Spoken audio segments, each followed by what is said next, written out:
Madam, হ্যাঁ আমার নাম গণেশ। ঠিক করে বলুন তো, আমার ঘর কবে করার অনুমতি দিবেন? ম্যাডাম, হ্যাঁ একটু বোঝার চেষ্টা করুন। আমাদের খোলা জায়গায় থাকতে হয়, খোলা আকাশের নিচে শুতে হয়। এবার আপনি কি বলবেন?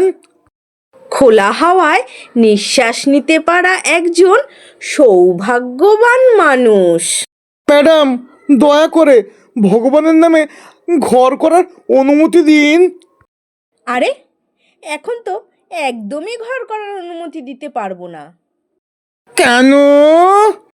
তোমার নাম গণেশ। যদি ভগবানের নামে ঘর করার অনুমতি দিই তাহলে ওটা তো বেআইনি হবে। আরে ম্যাডাম, তাহলে একদমই অনুমতি দেওয়ার দরকার নেই। ঠিক আছে, এরকমই ঠিক আছে। অ্যাঁ